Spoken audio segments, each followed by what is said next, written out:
With AEW Forbidden Door and NXT's Heatwave this upcoming week, and we had to hop on another live stream to give our predictions and analysis for each match that is currently listed for the week. And of course, you guys know my name's Jose Ramos Jr. Welcome back to another J Area Wrestling show on a Thursday, so it's Predictions Thursday. Hopefully the week's been treating you well, and hopefully the weekend will treat you even better. We're giving people here an opportunity to join in on the discussion.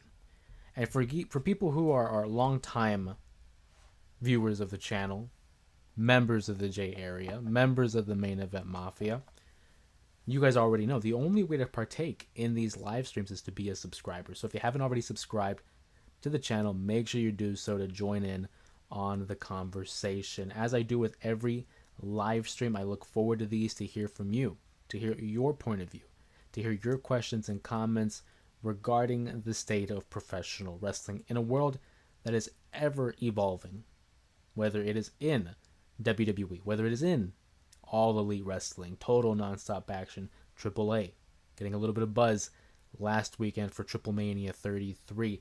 There's always something to talk about, especially with the news of AEW, which seemingly a company that always has something in the headlines right around the time of a pay-per-view. I want to give people a chance here to join the live stream. So before I dive into the predictions for Forbidden Door and NXT Heatwave, I got to talk about the elephant in the room, and that's Chris Jericho.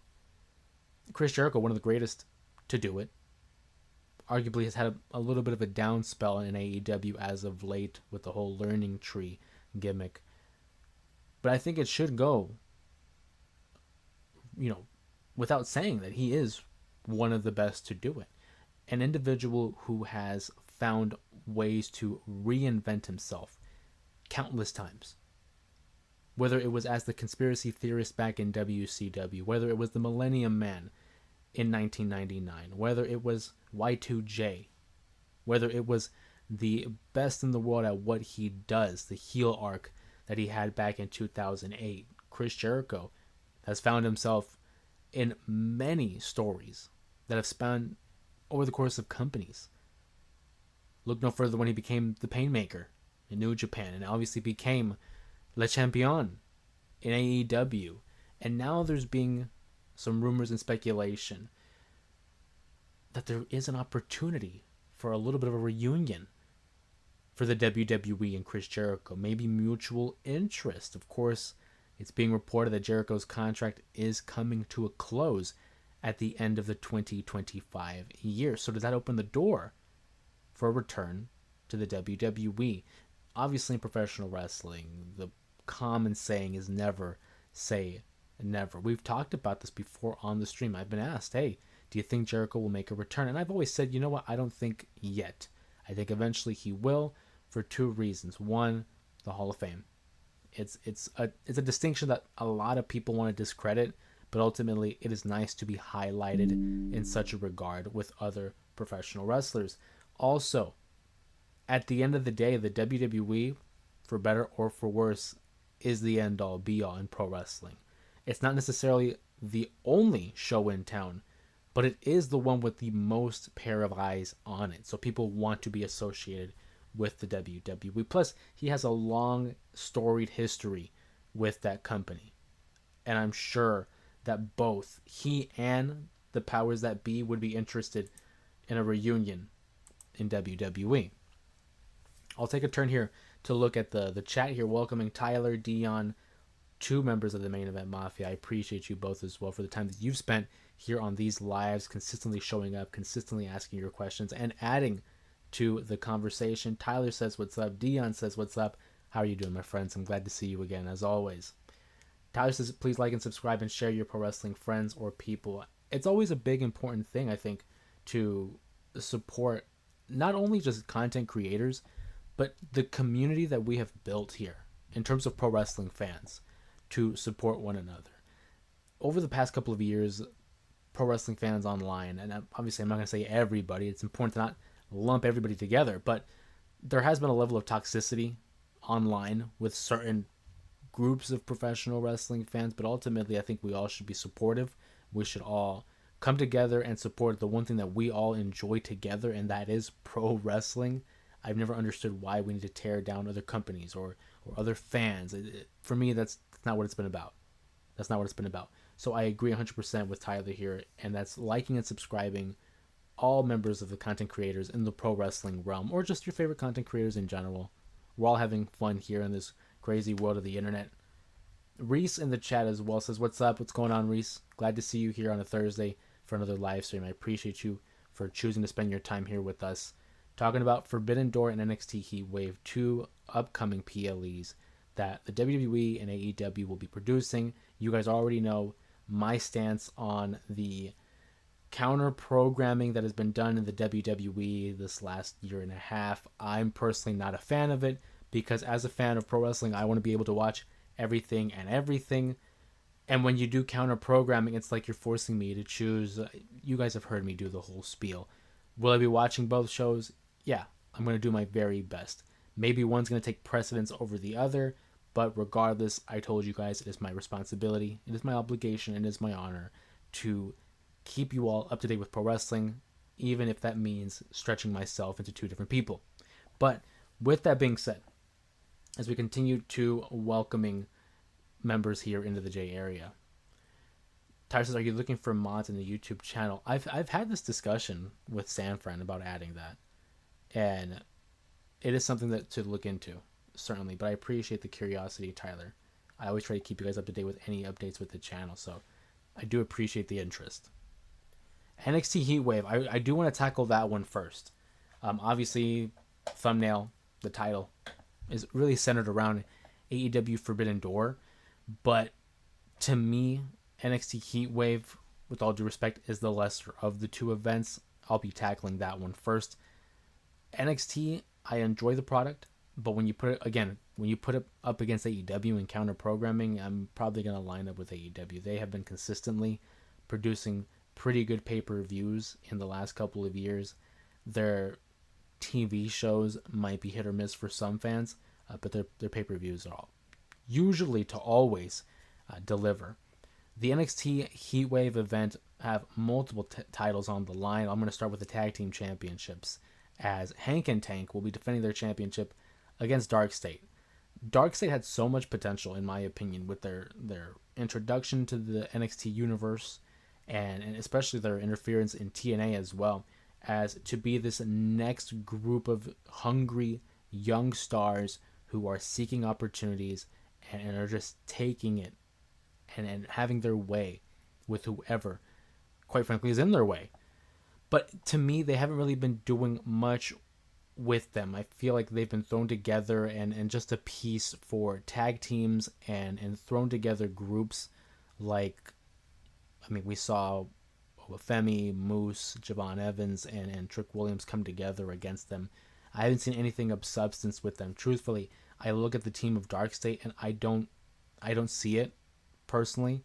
I'm sure all four individuals have all the potential in the world, but given this current state of Dark State, I don't see these guys as real threats. I don't see them as world beaters. Do they have a cool concept? Yeah, absolutely. But for me as a fan watching it, I don't see them as credible threats. Same with Hank and Tank. I've been critical of Hank and Tank. They've had moments where I was like, okay, hey, this is something. I enjoy this. But for the majority of their time, I'm not going to sit here and lie to you and say that I'm the biggest Hank and Tank fan. It reminds me a lot of Heavy Machinery, Otis and Tucker. I wasn't really a huge fan of theirs. And when I say that, I don't want it to be misconstrued as, oh, Jose hates these guys or he thinks they're trash. No, not at all. I don't think that at all. It's just not for me. I don't buy Hank and Tank. I don't buy Dark State. The tag team division in NXT for the last couple of years has been teetering for me. I think Fraxium was one of the highlights for them. And now that they're on the main roster, I don't find myself as invested in the NXT tag team division. With that being said, Hank and Tank were a nice story to get the tag titles. They're very energetic and they connect with the PC crowd. But I think we need to have Dark State go over. I think Dark State needs this win more than Hank and Tank, because if Dark State loses this match, essentially, what is the point?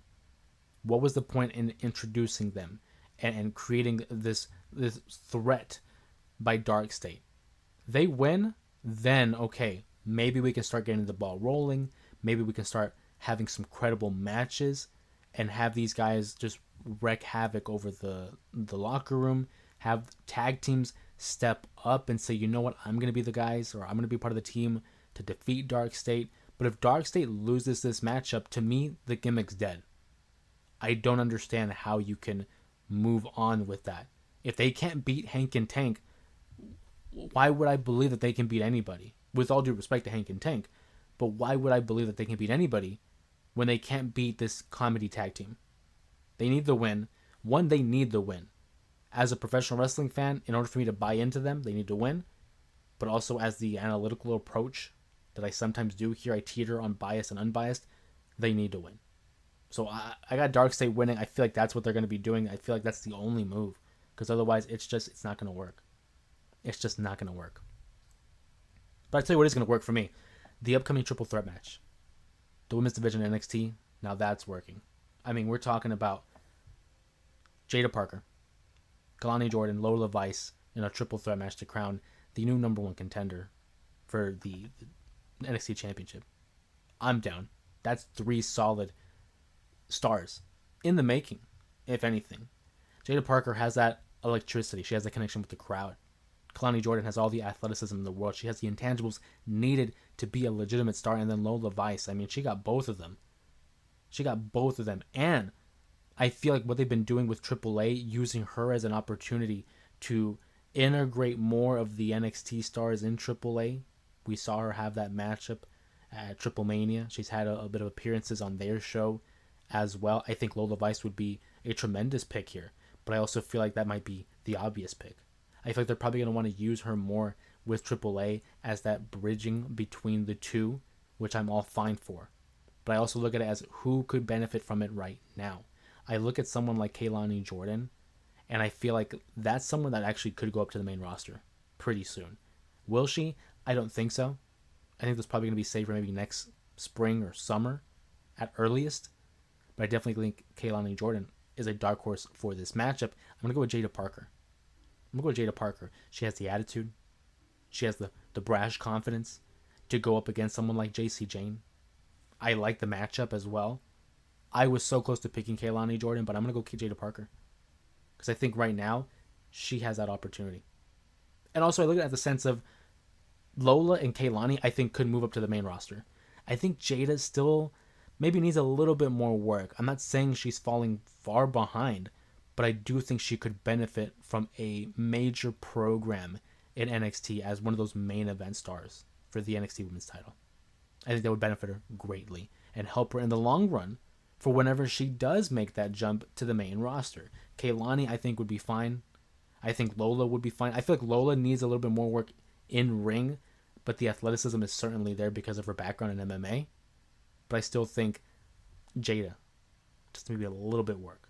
Not a lot, but I feel like in a high profile sense, it would do wonders for her. So I got Jada Parker winning that number one contenders triple threat match. Let's jump right back into the chat here. Tyler says, imagine if TNA wrestlers attack everybody, maybe it's a pay-per-view or something. I think that's what we're leading towards. I don't know if it's going to be like at a Bound for Glory, perhaps.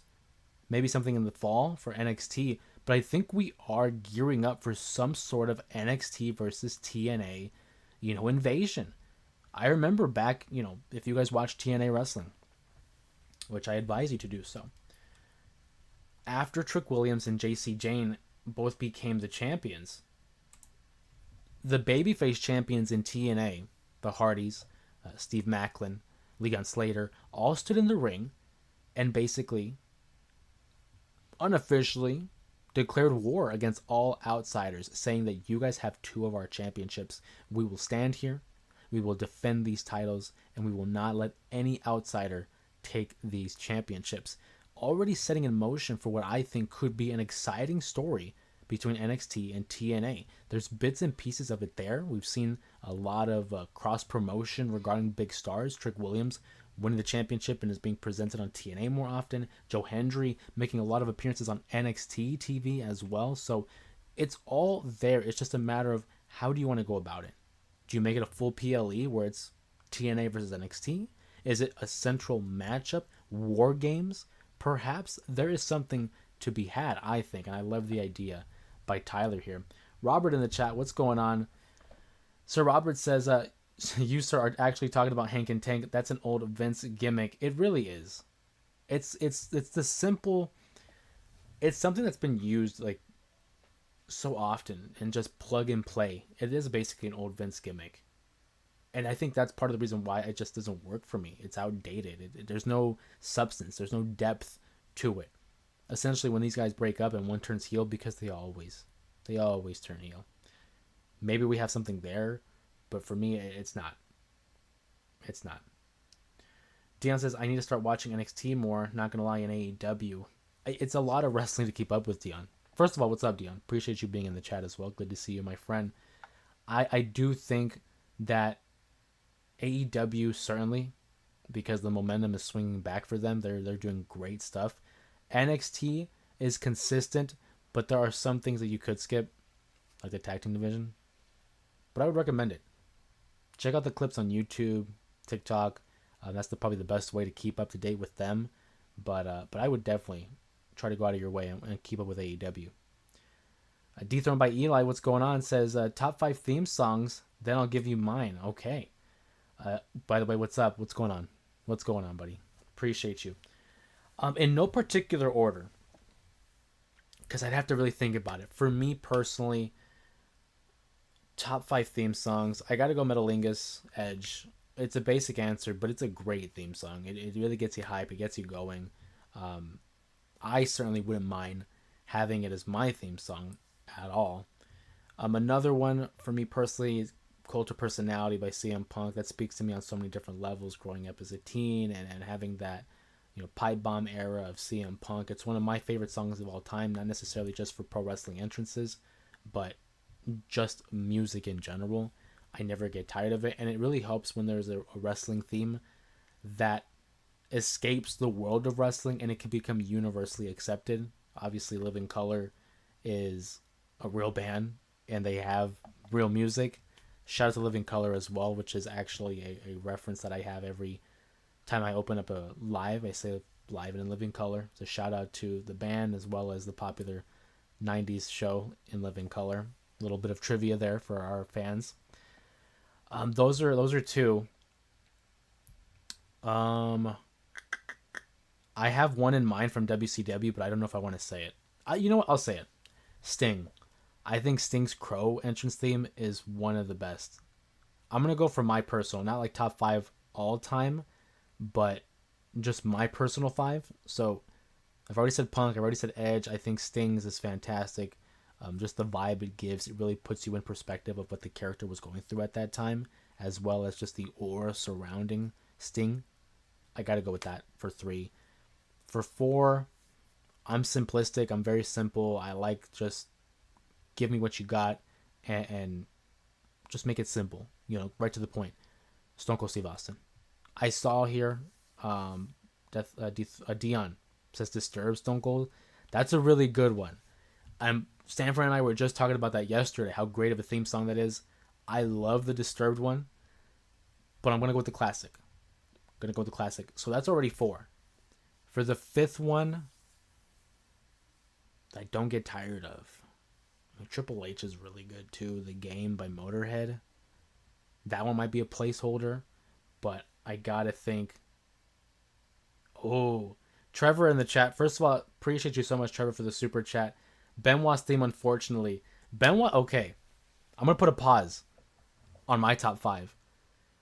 Benoit's theme, whatever, that's a great one. That's a great, not even just for a theme song, but it's literally a great song. It gets you in the mood. It gets you hyped.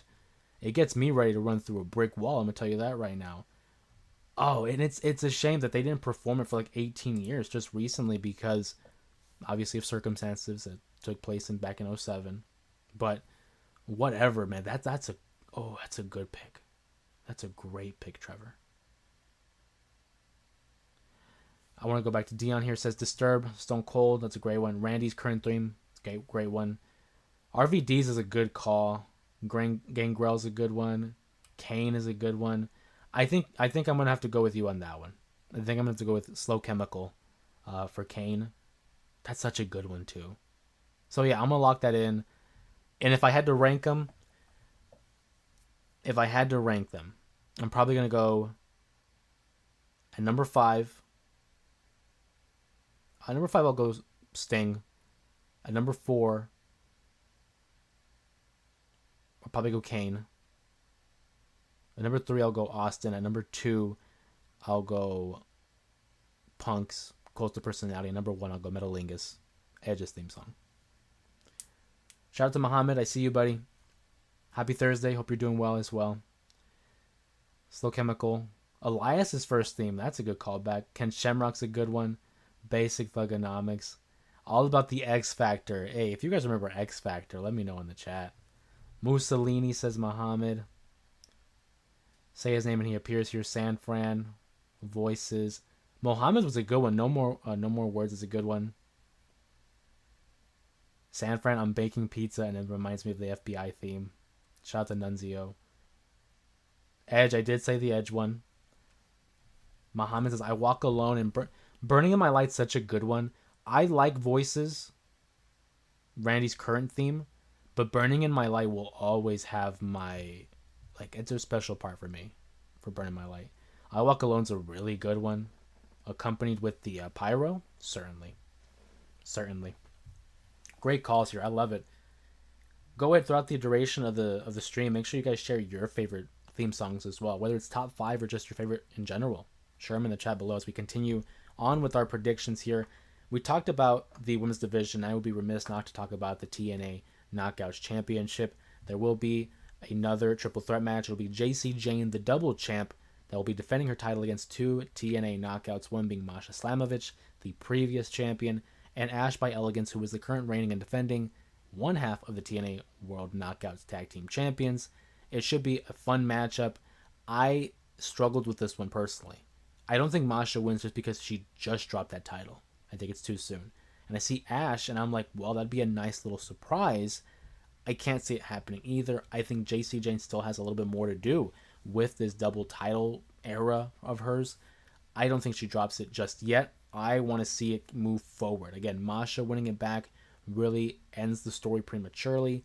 And Ash by Elegance, I feel like it throws everything into a little bit of a wrinkle. I think there's probably more of a chance that Ash wins over Masha. But with that being said, I feel like we have these three as a way out. I don't think they want Masha to get pinned. And I don't think JC's losing. So book it. I'm thinking JC's pinning Ash in this matchup to successfully defend the TNA Knockouts Championship. Real quick, I want to move on to the mixed tag team titles, and I'm going to go right back to the chat here because I see some action in the chat below. The mixed tag matchup has me intrigued because I'm a big fan of Chelsea Green. I'm a big fan of Ethan Page, 2 of the best Canadians right now in pro wrestling, in my humble opinion. They'll be taking on the new team of Tavion Heights, recently departing from the No Quarter Catch crew, and LFG's Tyra May Steele. To me, this is clean cut. You're going to bring in the newbies. You're going to want to put them over. You're going to want them to build a little bit of credibility. And someone like Ethan Page and Chelsea Green, they can take the loss and still be fine. They're entertaining enough. They're quality stars enough. They'll be fine. Plus, I don't feel like you introduce someone like Steele and then have her lose. I feel like she gets the pin on Chelsea Green. And potentially, maybe, we see some sort of a championship feud here between Tavion and Ethan Page, moving forward with something there. I think that's certainly in the possibility. It's not a matchup that I'm necessarily hyped about. I'm not saying it's the best match on the card, but it could lead to something fun. I'm going to go with the baby faces, Steele and Heights for the W. Go back to the chat here. Dethroned by Eli with another deep cut. Mavens and the guitar riff to open up the theme song as well. A great call. Tommaso Ciampa had the best theme. A little bit of a reference to his silent era where he came out to nobody. But No One Will Survive is also a banger of a theme song by Ciampa as well. So Robert says, so WWE is opposing AEW's pay-per-view with WrestlePalooza. If you are a Tony Khan, not a drugged out, a serious businessman, what do you do? You go all out. Do what he's been doing. What's interesting though is this will be the first time that WWE has a main roster PLE going up against AEW. We've been seeing a lot of, Saturday Night's Main Event. We've seen a lot of NXT PLEs, but I can't remember the last time, if it's ever happened, where a WWE PLE went up against the AEW pay per view. It's also worth noting that WrestlePalooza, which is a reference to an old ECW pay per view, but it's going to be the first time that they air a pay per view or PLE on the new ESPN direct to consumer streaming service. They're going to go all out. They're going to go all out. If I'm Tony Khan, you got to keep weathering the storm. Don't make any crazy, moves. I feel like just keep doing what you're doing. As long as you continue to make the best product that you have and not focus on the outside noise, I think they'll be fine. Just weather the storm. Because the WWE has the ESPN machine behind them. They have mainstream fans behind them. They have everything going their way. Not to mention, it is going to be the first pay-per-view on the ESPN app. So they're going to go all out.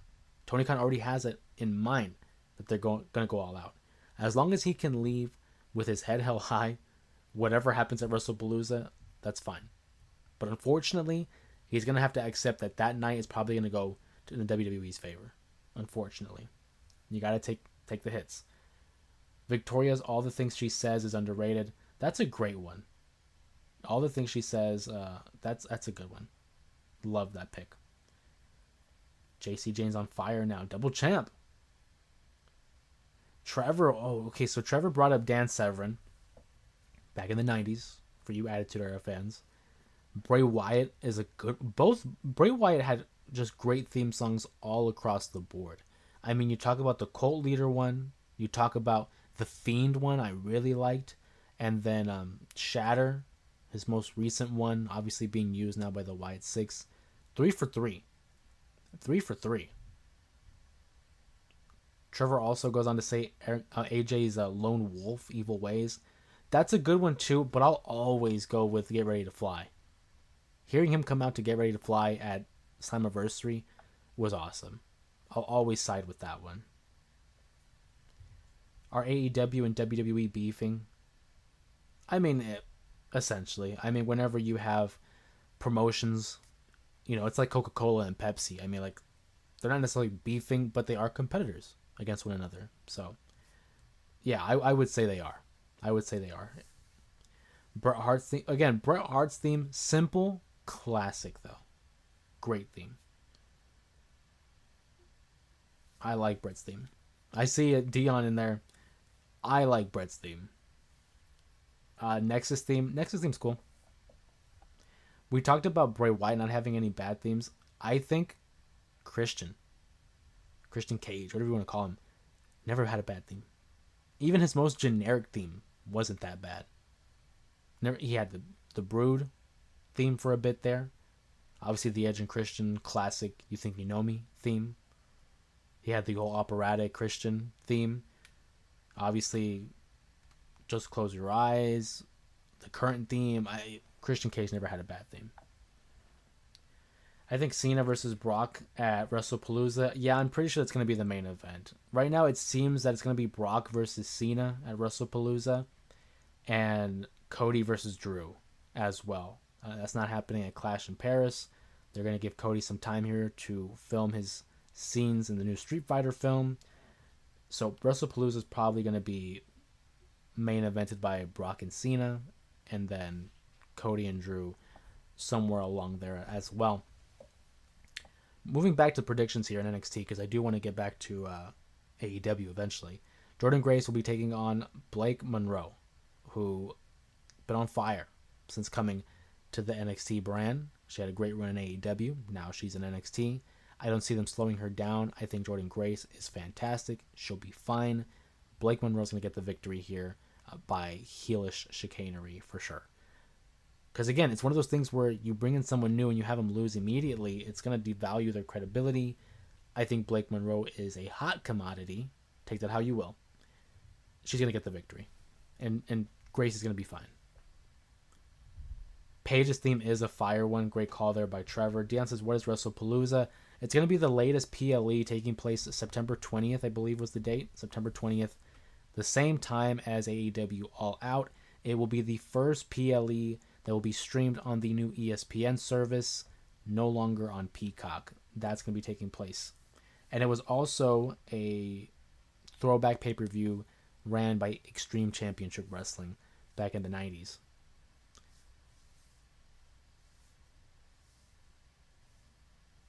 Tyler says WrestlePalooza is an ECW brand. Rider pay-per-view. Yeah, it was the old ECW pay-per-view back in the 90s. Wait, no more PLE on Peacock? What? Yeah, no, apparently the WWE has signed a major contract with ESPN. They're going to be airing their PLEs on the new ESPN app, or essentially the same ESPN app, but it's revamped and it's going to be more of a streaming service.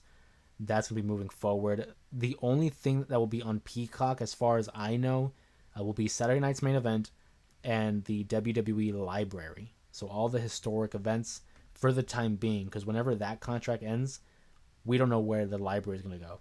Whether it's going to be on YouTube for like the WWE Vault YouTube channel. I think a smart play would be on Netflix, since you already have it, lined up with Monday Night Raw. You also have it internationally on Netflix. I feel like Netflix would be the good move to move the historic library. Dion, they're killing me, Jose. Dion, buddy, wait until you hear the price. It's $29.99 a month for that streaming service. In order to watch a WWE premium live event, it's basically $30 a month. And that's basically going back to the pay-per-view model. Back in the day when we had to pay for pay-per-view. It's ridiculous, man. Now, for me, personally, I don't think it's as bad. Hear me out. For a pro wrestling fan, $30 is steep. $30 a month is steep because we're so used to paying $9.99 for the network, or paying what we have now for Peacock. For me, it's like, okay, well, I'm a big fan of the NFL, the NBA, and other sports, so it's like if they are able to give me a bunch of content revolving all around sports, maybe it'll be good for, for me as an overall sports fan. But for a pro wrestling fan, if you have no interest in the NFL and the NBA, $30 is steep. $30 is, that adds up at the end of the year, man. What is that? $30 a month? That's $360 in a year. That's a car payment for some people. You know what I'm saying? All NXT pay-per-views on Peacock. Yeah. Tyler's correct there. Dion says, the crazy thing about that is I only watched Peacock mainly for WWE PLEs, but I would actually still consider it. Yeah, for me, if once the WWE's library is no longer on PLE or on Peacock, I'm probably just going to end up unsubscribing to Peacock. The only reason I got Peacock was for WWE. And because your boy is dedicated to the craft that is professional wrestling, I'm probably going to end up paying $30 a month for ESPN. That's just the way the cookie crumbles. But I do it because I've been a fan for 25 years now. I don't see it happening. And I work hard for my money. So if it's going to go somewhere, might as well go somewhere that brings me a little bit of peace, a little bit of happiness, right? Talking about peace and happiness, that's not going to be associated with the main event of NXT Heatwave, where Obafemi, the reigning and defending NXT champion, will be defending that title against Javon Evans. This is the matchup that I struggled the most with predicting for NXT. Because Obafemi's on fire. This guy cannot do anything wrong. And Javon Evans has all the potential in the world. Love what I see from Javon Evans. Is it too soon to crown him? But I look at Obafemi, and I'm thinking, what else? What else can he do as champion? He's beating everybody. He could jump up to the main roster. Like, next week if he wanted to. I think he's that ready. And for that reason, I'm going Javon Evans. I think we're going to get the upset. I think we're going to get something spectacular. I think we're going to get something of a surprise, even. Call me crazy. I'm going to go with Javon Evans on this. To close out the NXT portion of the prediction stream, we're going to go with Javon Evans, new NXT champion. A quick rundown here, and I'm going to get back to the chat.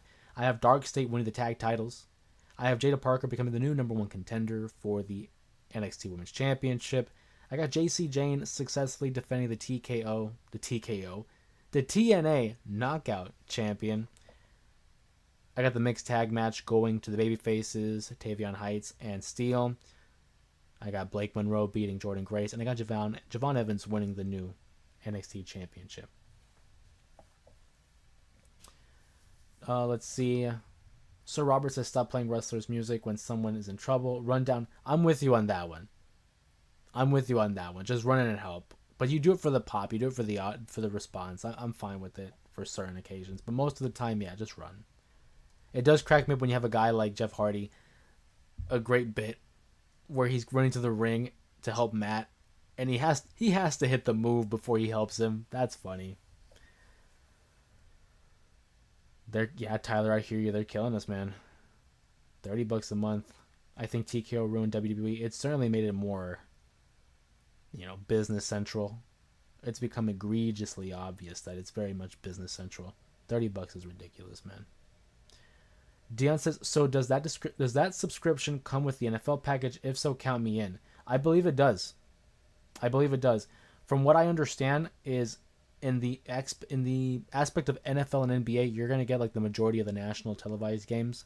You're going to get access to like ESPN, ESPN2. It's basically a streaming service of nothing but ESPN. Documentaries, docuseries, all live events as well. So again, if you are a major sports fan, this works for you, But if you're a pro wrestling fan that doesn't really have any interest in the other sports, it's kind of steep. But as someone who's a fan of all major sports, it's okay for me. But it's like, again, I'm thinking of the larger audience. $30 is a lot for a streaming service. That's more than Netflix. That's more than Max. It's more than a lot of, maybe all of them. TNA Plus is $10. Yeah, TNA Plus is actually really reasonably priced for what they give you. Dion says Oba is nasty good, bro. I'm a believer. Dion's on it. Dion and I were on the same wavelength. Oba's a beast, man. Whenever he goes up to the main roster, he's going to be phenomenal. Do you think Hulk Hogan was actually... Okay, I don't know if I can even say that word on stream. But do I think who's actually... They said it was malpractice. Apparently they were reporting that Hogan's, passing might have been malpractice. I don't know. We'd have to make for more updates there, but if that's what the autopsy report is saying, you already know my saying. Where there's smoke, there's fire. Something to look into. Chris Jericho making a few more appearances in AEW before making a jump to WWE. I would not be surprised if he's just done. If he doesn't show up at all. But I feel like they should probably tie up any loose ends with the learning tree. I feel like there was something there for Big Bill. Maybe they can have a matchup and have Jericho's final send-off in a loss against Big Bill to elevate him, do something with him maybe. I'm always a fan of putting over the next guy and making sure you leave it in a spot better than where you were. And Jericho was great business for AEW, especially in those early years. I think if we do see him, it's hopefully in a program with Big Bill. But there's a part of me that thinks, no, maybe he's just done. And he'll let this contract expire, and he'll jump to the Fed. Who was the best jobber in the WWE? Just asking because I recently seen Spike Dudley on Chris Van Vliet. Yeah. I haven't gotten to that. I have it saved. I'm going to listen to that episode of the podcast pretty soon. I just got done listening to the Roxanne Perez one, but Spike Dudley's a great one. In WWE history, I mean, you got to look at guys like Brooklyn Brawler. I thought he was very entertaining. Never really won a match. In modern history, Kurt Hawkins had that long losing streak. But for me personally, you asked me who was the best jobber. It's difficult to say who was the best, but I can always tell you who my favorite was. Gilbert. Is he even considered a jobber? He was a light heavyweight champion, but he certainly was a part of the job squad. Dwayne Gill, a.k.a. Gilbert, a parody of, obviously, Bill Goldberg. Look up his entrance. It's one of the best, I think. It's because not Muhammad, Dion. It's because there's speculation that there may have been malpractice in the death of Hulk Hogan. Like, obviously resolving around doctors and medicine. They're thinking that there might have been something underlying Michael Jackson related. Who knows? Yeah, I would keep up to date with that. Obviously, if anything comes up, I'll talk about it.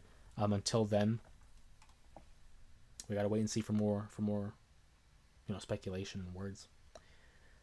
Quick rundown here on the Forbidden Door pay-per-view. A lot of matches taking place. I believe it's 9 matches, if I'm not mistaken, if my math is correct, because we're coming down to the wire here on the stream. But I do want to talk about Forbidden Door. One of the best pay-per-views I think that AEW has is it's an opportunity to clash between Japan and the WWE. Dion, does my guy MJF still wrestle? You better believe it, buddy. And we're talking about that now on this next portion of the stream. But for the first matchup, I want to talk about the IWGP World Heavyweight Championship will be on the line as one of the best technical wrestlers in the world, Zack Sabre Jr., defends his championship against Nigel McGuinness, a throwback of a matchup if I've ever seen one, as Nigel McGuinness is one of the best to have done it in a previous generation, is now having a second run, essentially, with AEW. He'll be challenging Zack Sabre Jr. I don't think it's a matchup that's going to hit the headlines, but I do think it's going to be a match that's going to be solid. It's going to be hard-hitting. It's going to be a technical wizardry between Sabre Jr. and McGuinness, but I don't see McGuinness winning the championship. Zack Sabre Jr. takes the W and continues on with his reign in Japan. Also, the TNT title will be on the line as Kyle Fletcher will be defending that championship against Takahashi. Similar to the previous matchup, I don't see the championship changing hands. Kyle Fletcher is the future of AEW. I love Kyle Fletcher's work. I think he's vastly improved since departing from the shadow of Will Ospreay. Kyle Fletcher, the protostar for the W. Fatal 4-way matchup as the TBS champion Mercedes Moné defends against 3 challengers from 3 different promotions. Alex Windsor, Persephone, and Bozilla in a fatal 4-way matchup or a 4 corners matchup, whatever they want to call it. It's a different promotion. Mercedes isn't losing this title. I don't see it at all. I personally,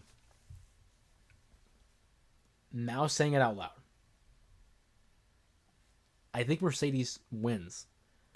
But this would be the perfect opportunity to take a title off of her. Because you can protect her. She doesn't have to get pinned. Having Alex Windsor potentially pin someone like Persephone could be an option. But during this last episode of Dynamite, Persephone was in the crowd. And Monet gets in her face and gets shoved by Persephone. To me, that's already indications that we can get a feud between the two following the matchup. Whether Persephone wins or Mercedes wins and it just branches off into a singles program. There's a lot of ways you can look at it, because then you can also say maybe Alex Windsor pins Bozilla, and then we have Mercedes and Persephone branch off into their own feud. There's a lot of moving pieces in a fatal 4-way matchup, but I'm going to stick with my head. I'm going to go Mercedes Moné. I don't think she drops that title just yet. Tyler says, I'm not hating on WWE now, but look, if they need to step up, why lots of people buy the CSPN membership, buy pay-per-views, come on TKO and WWE. Yeah, the thing is, the more that people buy into these PLEs or pay-per-views and they continue to send their money in, the WWE is going to make money despite itself. Punk has said it back in 2011. They're going to make money in spite of themselves.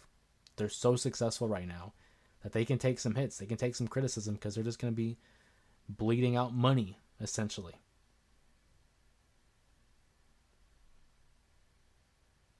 Dion says, Jose, I went and got my fave high school trilogy today. What is your favorite book out of your collection? Ooh, my favorite book. So, you probably can tell by the name, Bay Area, J Area. Got my Jerry Rice jersey in the back. I'm a very big 49er fan.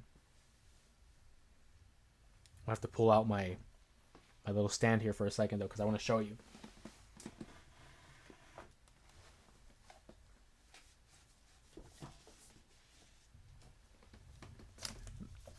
This is probably my favorite book that I have. America's Game, the NFL at 100. It is a very detailed book about the history of the NFL and the 100 years. At the time, obviously, it's a little bit more. Really detailed in going through the history, the franchises, the game itself. Very big into football. It's a family pastime here, the Ramos household. I cherish this book. It was a gift by my parents for Christmas, I think it was. I don't think it was my birthday. I think it was Christmas. And I love this book. Again, anything history related, I'm always down. A close second might be the Steve Young biography that I have. Very cherish those. Will never hear me say a bad thing about these books. I cherish them very much so. Thank you for the question. Appreciate that. And it's also refreshing to talk about something different. So, awesome. Triple H gives us better quality matches and better storylines and everything. Tyler, I agree TKO killed wrestling. Well, I mean, hold on. Wait a minute. I don't want to say it killed it just yet. Is it hurting it? Yeah, I think it's hurting it. But I'm not going to say it killed it just yet.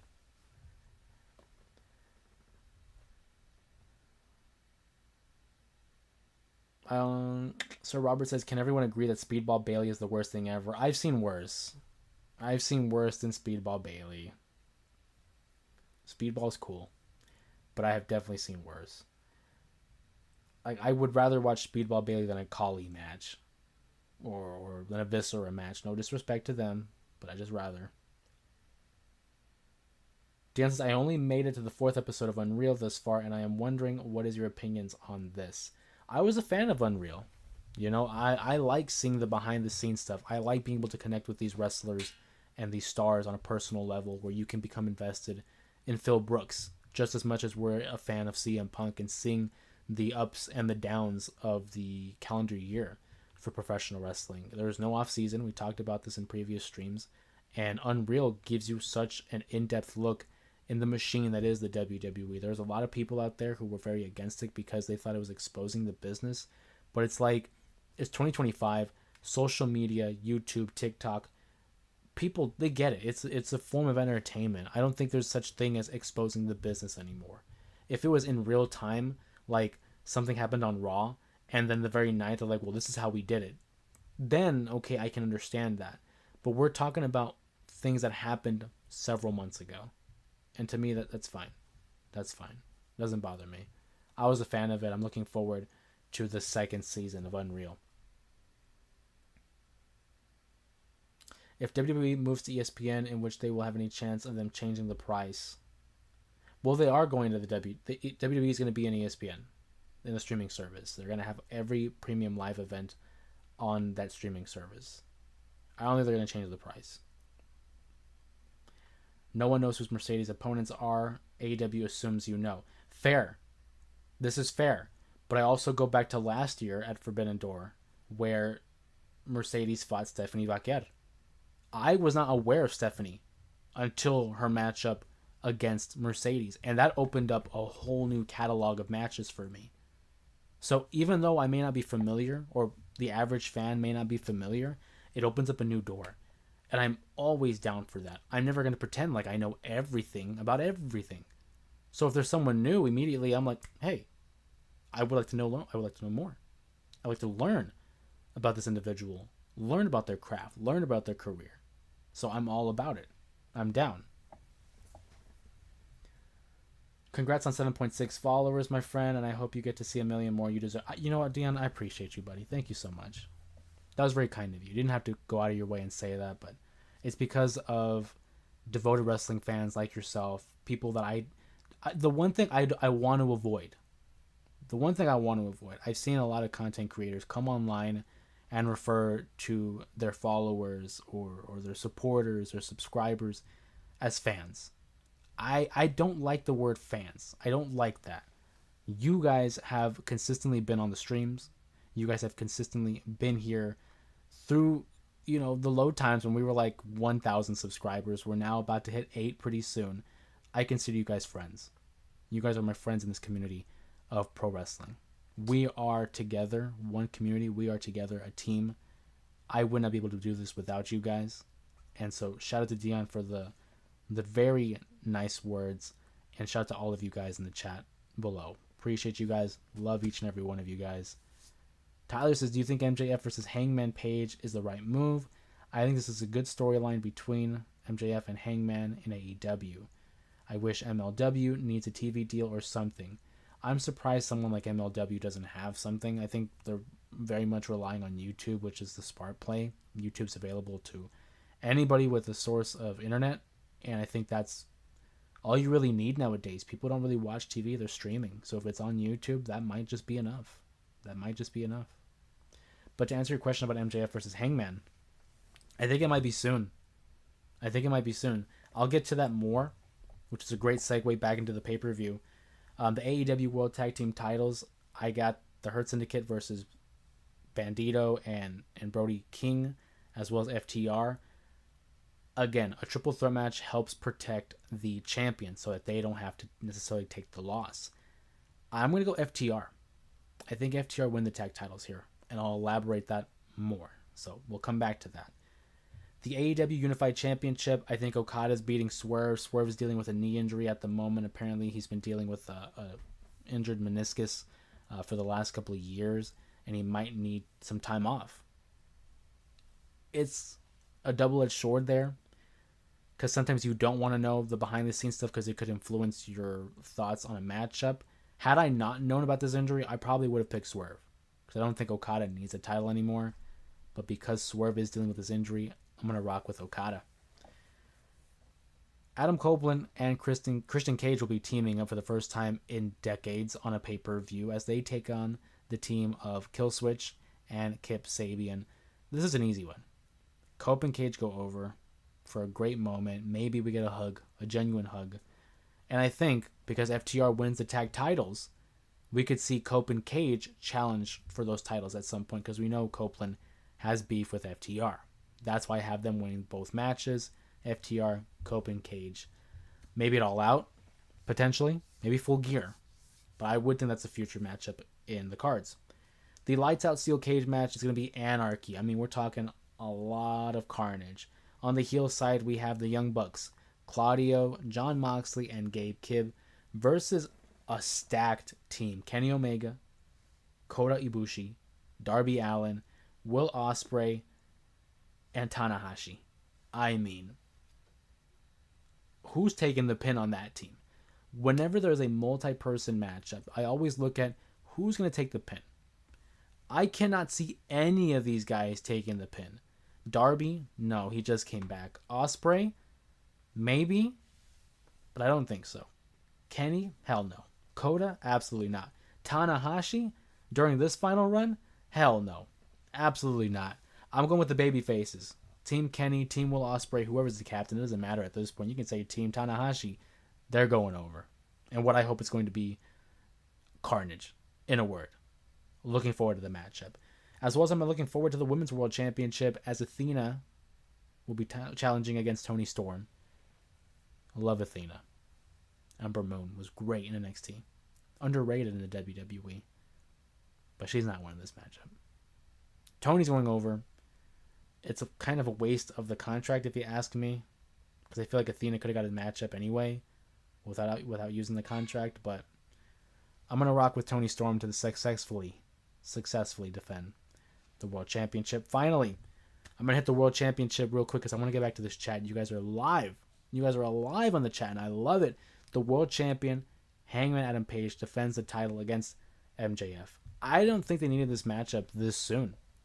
MJF just won that contract, but he was unable to finagle his way out of using it, nearly set Mark Briscoe on fire until he was able to force Hangman to add the stipulation of if he gets counted out or DQ'd, Page loses the title, and that MJF gets this match without using his Casino Gauntlet contract. Smart play by MJF, but again, I didn't think they needed this matchup this soon. And with that being said, MJF keeps the contract. I think Page wins. Page is winning this matchup. There's no way. Absolutely zero chance. Nilch. Zilch. Nada. There's not a chance Page loses this matchup. I cannot see it. Especially because he's going to have the contract anyway. MJF, that is. Let's get back to the chat here. Dion says, ever since I got a first look at this channel, I have been invested every step of the way. I appreciate that, buddy. Thank you. That was very daunting, too. When we first went live, it was like, man, I don't know what people are going to say. I don't know what people are going to do. But let's give it a shot. And it's been one of the greatest decisions I've made. Shout out to my dad. He was the one that said, hey, go live. You got to go live. And I was like, I don't know. There's like nobody subscribed yet. He says, go live. Finally went live, and it was one of the best decisions I've ever made. But I appreciate it, Dion. Thank you so much, buddy. I think why AEW's creative team pushes Mercedes Moné and how many titles. Well, Mercedes Moné, say what you want. I know there's a large group of the audience that is anti-Moné, but it's like she is one of the best wrestlers in the world. She could go down as one of the best female wrestlers of all time, quite frankly. I think of the four horsewomen, Charlotte, Becky, Bayley, Mercedes, I go with Mercedes. I think she's just that damn good. Now, the belt collector stuff is getting out of hand, I will say. Eventually, she's going to have to start dropping those titles, and it's like you want to protect her in a way that makes her seem like a credible threat. But when she has so many titles, eventually, drop. She's going to have to start getting on a losing streak, or just start dropping titles sporadically, which potentially, if she loses at Forbidden Door, that could be the beginning of, the end of 6 belts Monet, 5 belts Monet, 4 belts, 4 belts Monet.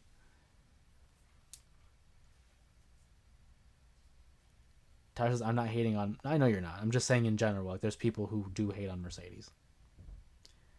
Dion says, surprised to hear that Alberto Del Rio has been wanted by so many in the locker room, even though it's far-fetched because they feel like he is toxic, but are you surprised for the demand from his peers? I feel like it's because they go into the sense of like in-ring.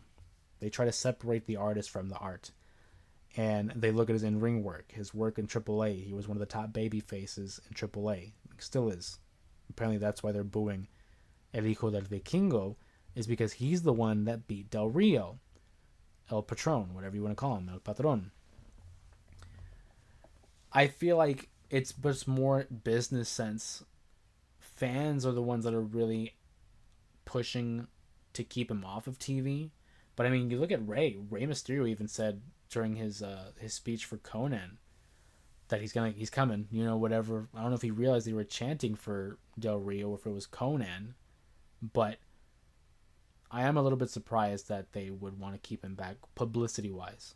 I don't think it's a good look. But in pro wrestling, you never say never. And you have guys with a toxic reputation like Ultimate Warrior, CM Punk, as well. But if it's good business, that will always outweigh. If it makes money, it makes sense. That's just the business. MJ versus Bobby Lashley, down. Absolutely. Have Bobby squash him. I love Lashley. Dominic is winning 2 belts. They robbed him last go round. Yeah. I thought for sure they robbed him. I'm surprised they're going just straight ahead to the matchup at Worlds Collide for El Vikingo versus Dominic. But yeah, I don't think he loses again. I think he gets his victory.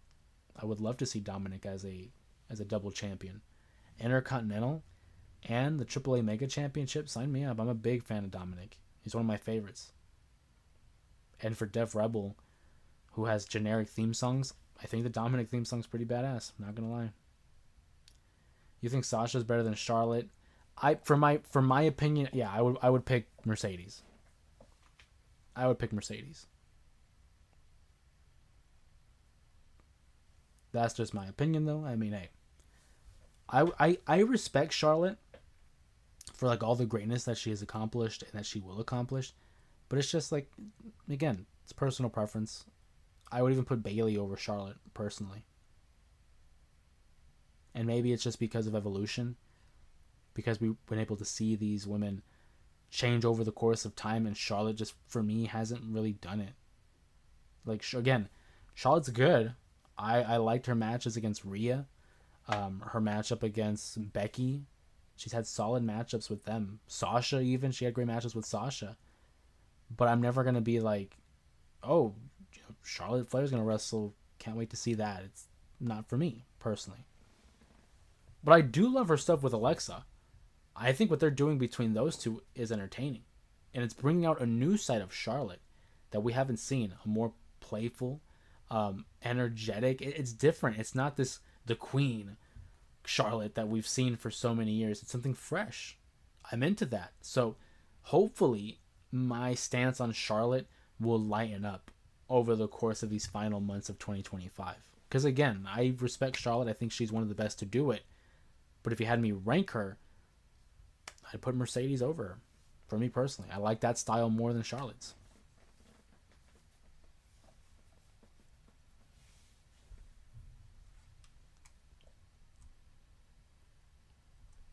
As we finish up the stream, I already talked about the AEW pay-per-view, Forbidden Door. I'm going to do a quick rundown for people who are either just joining us or missed out on that portion of the stream.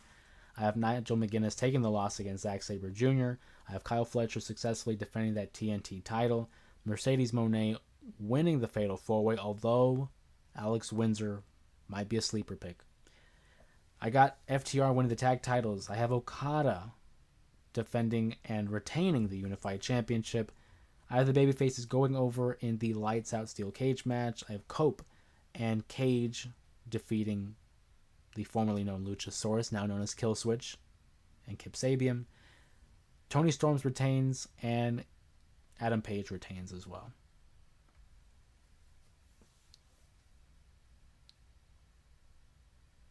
For someone who barely watches AEW, what is the reason why I should watch the product? One, it's an alternative. That's my first thing. A person of many tastes will never starve. The WWE has been the WWE for decades on top of decades. AEW is different. Those guys are very much more focused on in-ring quality. They don't have the stories that WWE has. They might not even have the presentation that the WWE has, but they certainly have talent that can make up for other things that they're lacking. Plus, you might be familiar with some of their faces. So people like a Chris Jericho, like a Christian Cage, like Adam Copeland, like FTR, Swerve Strickland. There's a bunch of people, Mercedes Moné, bunch of people that you might recognize from their time in the WWE. And I always find it fascinating to keep up to date with people who are outside and on a different promotion, different quality of matches. It's important to expand our horizons. I also think it's like food. I always go back to food because we all eat. It's universal. Why am I going to stick to just eating Italian food when one day I'm like, you know what? I'm going to try some Chinese. And it's just like, there's so much out there to enjoy. Two different things that can give me the same similar feeling. So I encourage you to do so. Again, if you have HBO Max already, you can find some of their old content. You can find their old pay-per-views. You can find their old episodes of Dynamite on HBO Max. If not, YouTube. YouTube's our best friend in that regard. I miss Keith Lee. I miss Keith Lee too. Ilya coming soon. Ilya Dragunov, man, I miss him too. Darby came back. He climbed Mount Everest, and now he's back. He's going to be taking part in the steel cage match that sees the 5-on-5 baby faces and heels. Darby's cool. You're becoming Dave Meltzer. Don't even do that, Robert. Don't, come on. Dave Meltzer has clear bias. You've seen his rankings. You've seen his star system. I like what I like, but I'm not going to sit here and be like, oh, Kurt Angle never had a 5-star matchup, which is baloney. No, don't even mention Dave Meltzer and me in the same sentence, buddy. No. I appreciate the notoriety. You know, if you're saying like, hey, I'm on that level, but no. The fact that he's never given Kurt Angle a 5-star matchup is wild to me. That is one of the craziest things I've ever heard. Kurt Angle is one of the greatest to ever do it. I think AEW should push Sky Blue for mid-card. I'm with that. But they have her in the trios group with her and Julia Hart and Tekla. But yeah, I'm a fan of Sky Blue. I liked ever since that she took the dark turn. You know, that babyface run was okay, but there's only so much you can do with it. Very generic. Once they turned the corner and had her become a more sinister and darker character, you add more depth to it. and more intrigue. Love it. And I think pairing her up with Julia Hart was a great decision as well. I'm all about depth. We're going to begin to start closing the stream here, guys. I want to appreciate and thank you guys for showing up for this. As I think that was fireworks in the background. I don't know if you guys caught them in the audio. Dion says, good night, everybody. Everyone be blessed. All love. I appreciate you, Dion. Thank you so much for the love and support. You are one of the best ones. I don't want to say I pick favorites. I don't. You all have a special part of my heart. I appreciate you. Thank you for the kind words. Thank you for joining us here on this predictions live stream. We talked NXT's Heatwave and AEW's Forbidden Door. Actually, I don't even think they're fireworks. I think that might be thunder. We might have a storm outside. Which is probably a good time to start closing down because that might affect the internet connection. The last thing we need is a poor connection here. Guys, if you enjoyed the stream, make sure you give it a like. Comment down below some of your predictions for either show. And if you're here already, comment down below some of your favorite pro wrestling theme songs. We talked about that earlier in the stream. I love to hear all your guys' takes as well. It gives me a great sense of appreciation to hear what you guys like, because it's almost like getting a sense of who we are as people by our preferences. So like the video, comment down below, make sure you subscribe, because you cannot participate in these live streams if you're not subscribed. And if you're not doing so, what's going on, man? What's taking so long? Hop on the bandwagon. We're at 7,000 subs, on the road to 8,000. All love, all thanks. I could not do this without you guys. I'll be seeing you guys later this weekend. We'll go live during the weekend following Forbidden Door and Heatwave. Until then, of course, my name is Jose Ramos Jr. Thank you to Tyler. Says it's thunderstorm in Arizona. Thank you with the weather update, Tyler. Appreciate that, buddy. Appreciate you guys. Everyone have a safe night. Have a great weekend. We will see you guys on the next J Area Wrestling Show. Have a good one, guys. Everyone stay safe.